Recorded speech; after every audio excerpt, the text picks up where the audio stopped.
Selamat datang di Vox Populi. Halo Mas Miftah, Halo. senang sekali Anda bisa hadir di sini. Ini merupakan obrolan mendalam, mungkin bisa terkait banyak hal. Tentu POV-nya adalah dari Mas Miftah. Nggak ada masalah ya? Ya, siap. Siap. Mas Miftah, kita udah baca CV Anda, keren banget. Aku udah tahu kalau beberapa pekerjaan yang udah Anda jalani, salah satunya adalah seorang kreatif digital agency, terus menjabat juga sebagai salah satu staf ahli di DPD RI. Ya, betul. Bener ya? Betul, betul. Tuh, oke. Boleh cerita dong dengan kesibukan Anda yang banyak banget gitu, itu gimana ngaturnya? Oke, ya. Jadi kalau ditanya kesibukannya apa sih Mas Mif gitu ya. Saya bilang pasti ya banyak. Tapi kadang-kadang orang berpikir kenapa bisa ada kegiatan sebanyak itu. Sebenarnya yang terpenting kita menjalani dengan senang, bahagia, dan memang kita tahu tujuan apa yang kita ingin capai gitu ya. Jadi bukan masalah banyak sedikit kegiatan, tapi bagaimana kita bisa bermanfaat dan senang dalam menjalani kegiatan tersebut. Begitu. Oke. Kalau di DPD RI, staf ahli, Ya, betul. oh, dewannya siapa ya kira-kira? Boleh cerita? Oke, jadi di DPD RI sebenarnya udah masuk ke hari-hari terakhir begitu ya untuk anggota dewan periode 2019-2024. Sebenarnya untuk di DPD RI, tugas saya sebagai tenaga alih memang mensupport anggota dewan ya di DPD RI pusat di Senayan untuk kegiatan-kegiatannya, dan juga banyak kegiatannya misalnya di masa reses itu kembali ke daerah pemilihan ya, Baik. dan daerah pemilihan di Sulawesi Selatan begitu. Oke. Kalau kreatif digital agensinya mungkin boleh dicerita? Oke, jadi Creative Digital Agency ini saya membentuknya dengan teman-teman saya. Dan kebetulan teman-teman saya ini awalnya kerja di salah satu company, perusahaan di Jakarta yang cukup besar, tapi terkena layoff, terkena pemutusan hubungan kerja, dan akhirnya kita ngobrol, diskusi, akhirnya terbentuklah Creative Agency saya bernama Loko. Tujuannya sebenarnya ingin banyak membantu UMKM untuk bisa lebih, misalnya bikin konten di media sosial lebih rapi, lebih terencana gitu ya. Sebenarnya kita pengen bantu UMKM sebanyak-banyaknya. Karena menurut saya UMKM ini sebenarnya tulang punggung perekonomian bangsa. Makanya harus disupport, bukan hanya kita menunggu-nunggu saja dari pemerintah, tapi ya dari pribadi-pribadi kita bisa bantu UMKM seperti itu. Oke. Berarti Mas Mif termasuk eh, penggiat UMKM Betul, di ranah digital ya. betul, Berarti udah sering banget bertemu dengan teman-teman UMKM. betul. Kalau kita membahas tentang pelaku UMKM, Mas Mif kasih tanggapan dong bagaimana perkembangan UMKM khususnya di Kota Makassar. Oke. Perkembangan UMKM sebenarnya mengalami tren yang meningkat gitu ya. Tetapi kadang-kadang orang tuh masih banyak ketakutan ya. Ingin sebenarnya untuk memulai bisnis. Tapi ketika ditanya mau bisnis apa masih bingung ya. Hanya ingin. Tapi juga ketika diminta, "Oh, ayo mulai bisnisnya." Selalu ada ketakutan, keraguan, dan seringkali saya dapat itu takutnya takut gagal. Padahal sebenarnya belum memulai bisnisnya kenapa sudah takut gagal begitu. Jadi saya tuh selalu mendorong untuk kita mulai aja dulu. Mulai aja dulu. Yang penting punya pegangan misalnya mentor bisnis, ya punya perencanaan bisnis, dan ada yang mengawasi bisnisnya, insya Allah akan aman gitu, nggak akan gagal seperti itu. Oke. Dalam konteks pengembangan UMKM, tantangan yang dihadapi oleh pelaku UMKM sendiri, kira-kira apa aja? Mas, Oke, dari perspektif Mas Miftah sebagai seorang entrepreneur juga di dunia digital. ya. Tantangannya sebenarnya pelaku UMKM tuh harus bisa banyak belajar. Nah, kadang-kadang pelaku UMKM itu sudah disibukkan dengan operasional bisnis ya, sehingga akhirnya tidak sempat untuk upgrade diri gitu, untuk bisa belajar hal-hal yang bisa sebenarnya menunjang bisnisnya gitu. Misalnya, sebenarnya kita udah tahu digital ini sangat masif ya. kondisi digital, apalagi sosial media ini semua orang hampir nggak ada yang nggak punya sosial media ya. Tapi kadang-kadang kita tidak bisa mempelajari secara penuh dan secara utuh bahwa bagaimana kita bisa sukses berbisnis di dunia digital atau di sosial media atau di e-commerce gitu. Jadi sebenarnya pelaku bisnis juga harus banyak belajar hal-hal yang baru yang bisa mensupport bisnisnya, dan juga sebenarnya kalau mau kegiatan belajarnya lebih menyenangkan, masuklah ke komunitas bisnis gitu ya. Akhirnya bisa bersama-sama belajar dengan pelaku bisnis yang lain, juga punya mentor bisnis gitu untuk mengarahkan bahwa oke, bisnisnya sebenarnya sudah baik, tapi bisa lebih baik, lebih ditingkatkan gitu. Atau ketika bisnisnya lagi turun, lagi down, itu bisa dibantu untuk dimotivasi dan lebih ditingkatkan lagi gitu dari sisi bisnisnya. Seperti itu. Oke, keren, keren, keren. Sangat insightful. Kalau di Makassar sendiri, Mas Miftah pernah menghandle UMKM juga untuk mungkin promosi brandnya, Oke. kayak gitu. Oke, kalau di Makassar saya lebih kepada orang-orang yang baru memulai bisnis gitu ya. Kadang-kadang mereka belum punya perencanaan bisnis yang matang gitu. Jadi saya bantu untuk bisa membuatkan perencanaan bisnisnya dari jangka pendek, menengah, jangka panjang, apa sih tujuan berbisnisnya, lalu bagaimana misalnya membuat sosial media dari konten pilarnya, apa yang mau ditunjukkan dari sosial media itu, apa targetnya, dan apa misalnya target revenue, omset per bulannya seberapa. Jadi saya lebih membantu kepada bisnis-bisnis yang baru mulai gitu. Karena sebenarnya bisnis yang baru mulai ini semangatnya besar ya kan. Baru mulai bisnis dan selalu kepikiran saya pasti sukses nih dengan bisnis baru.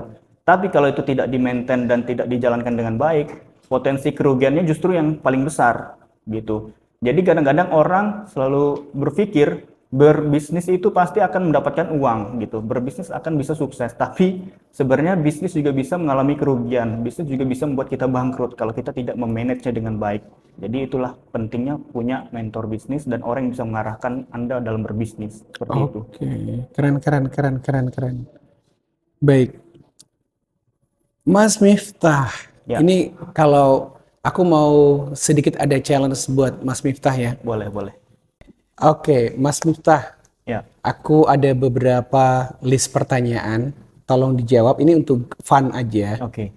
Tetapi ini akan memberikan sebuah insight tersendiri mengenai Mas Miftah. Oke, Siap-siap ya. siap. Jika Mas Miftah harus memilih salah satu, mana yang lebih penting bagi Anda? Oke. Keberhasilan pribadi atau kebahagiaan orang lain? Oke, dari dua pilihan, sebenarnya orang pengen berhasil buat target pribadinya ya. Tapi kalau saya yang sukses sendiri, saya nggak mau gitu. Saya pengennya bisa membahagiakan orang lain juga. Itulah kenapa sebenarnya yang di creative agency saya, kenapa sebenarnya saya pengen untuk apa ya, untuk bisa mendampingi UMKM, karena saya juga ingin lihat UMKM itu banyak yang sukses, banyak yang bahagia orang-orang pelaku bisnisnya. Makanya saya pilih yang bahagiakan orang lain. Oke.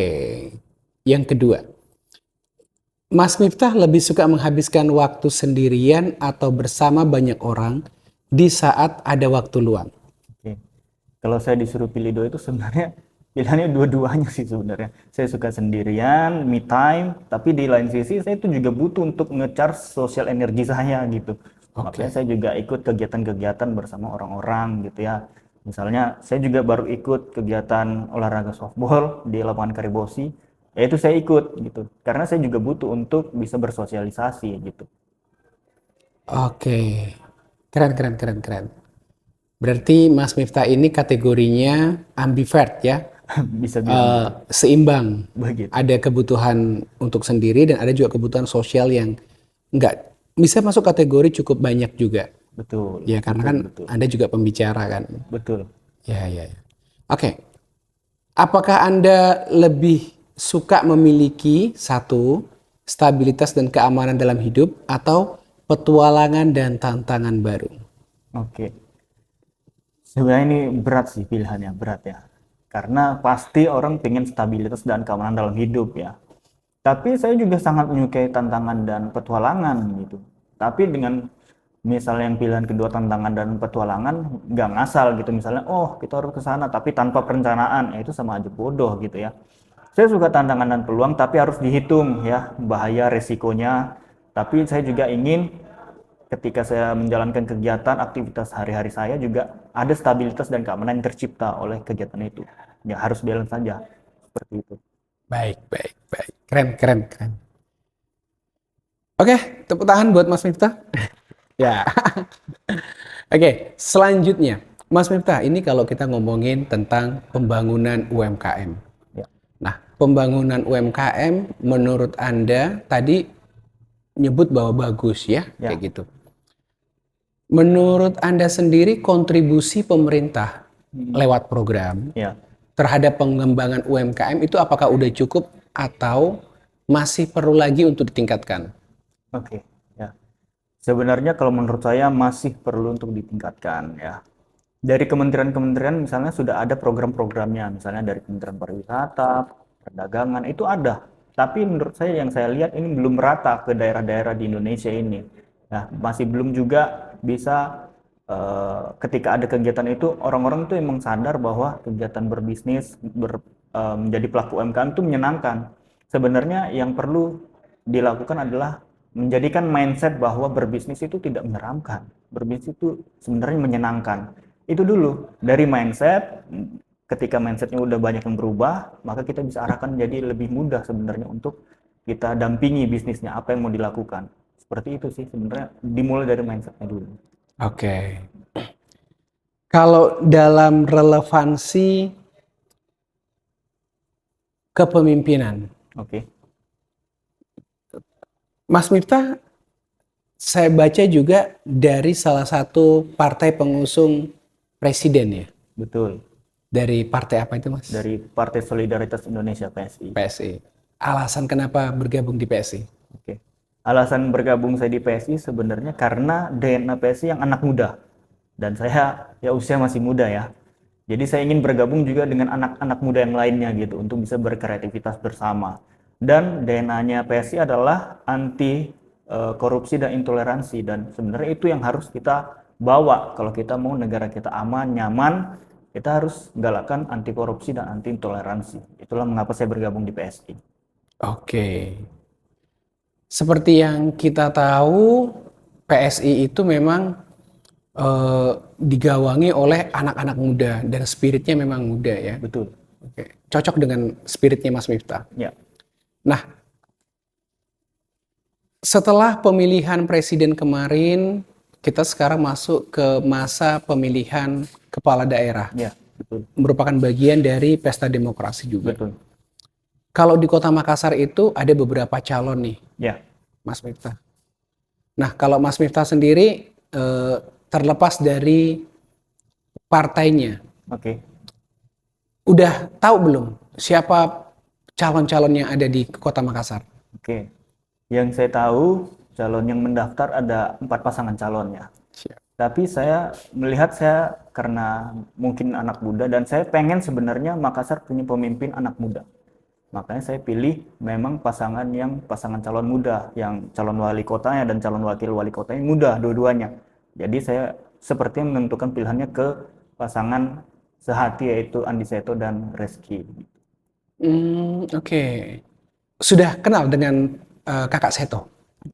Kalau secara personal belum, tapi saya banyak membaca tentang profil Kakak Seto gitu ya. Sebelumnya Bupati di Sinjai begitu ya. Dan pengalaman itu saya harapkan juga bisa menjadi bekal gitu untuk memimpin Kota Makassar. Seperti itu. Oke. Kalau dalam perspektif Kakak Miftah, Ya. Mas Miftah, Ya, alasan terbesar yang harus diambil oleh masyarakat Makassar, terutama di kalangan Gen Z dan milenial. oke. Kenapa sih mereka harus pilih si pasangan sehati misalnya? Oke. Yang pertama karena ya faktor ya muda gitu ya.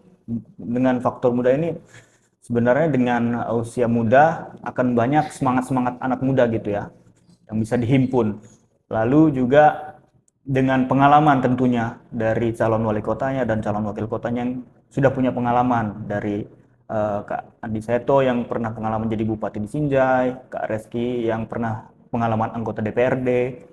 Jadi sebenarnya mereka ketika misalnya terpilih gitu ya, pasti langsung tancap gas gitu karena mereka tidak meraba-raba lagi gitu. Sudah ada pengalaman sebelumnya, walaupun memang Misalnya Kak Reski dulu di legislatif, sekarang eksekutif, tapi kan tahu permasalahannya gitu. Di Makassar ini apa sih permasalahannya, dan saya harapkan dengan usia mudanya juga semangatnya luar biasa meletup-letup gitu. Seperti itu. Oh, oke, keren banget. Hmm,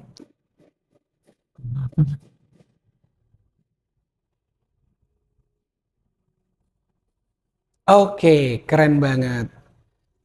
Mas Mif, Ya, ini kita udah panjang juga obrolannya ya, dari awal tadi sampai sekarang. Sebelum kita tutup obrolan yang seru ini, oke, mungkin boleh dong dikasih pesan atau oleh-oleh buat penonton Vox Populi. oke, Kira-kira hal apa sih yang harus dilakukan untuk mereka bisa tumbuh, terutama mungkin UMKM karena oke, Anda juga seorang pendamping UMKM dan oke, banyak ngajarin tentang UMKM agar tetap konsisten di bisnis agar tetap bisa maju kayak gitu. oke. Sebenarnya yang paling penting adalah saya sering menyampaikan ini ke pelaku bisnis ya, konsistensi dan persistensi. Kadang-kadang memang bisnis itu tidak selalu mulus gitu ya. Ada kadang-kala turun, kadang-kala naik. Kita sebenarnya pebisnis pengennya naik terus ya. Tapi namanya juga hidup, apalagi bisnis, banyak sekali dinamikanya. Ketika turun juga harus tetap disyukuri gitu ya. Semua perjalanan apapun harus disyukuri. Jadi harus tetap semangat bahwa pelaku UMKM ini benar-benar kontribusinya buat bangsa sebenarnya sangat besar gitu ya. Tapi yang saran saya adalah jangan sampai salah melangkah, carilah komunitas yang bisa mensupport, mentor yang bisa mensupport. Insya Allah walaupun tidak dalam waktu dekat kita mencapai kesuksesan, tapi selalu kita yakin bahwa kita akan sukses di bisnis kita masing-masing gitu ya, dengan support system yang sudah kita ikuti. Seperti itu sih menurut saya. Oke Mas Miftah, thank you banget udah hadir di Vox Populi. Sama-sama. Hadirin sekalian penonton Vox Populi, kita akan ketemu lagi di konten-konten berikutnya. Buat Mas Miftah, sukses selalu. Thank you. Ya, dan sampai ketemu di konten berikutnya. Thank you. Salam Vox Populi.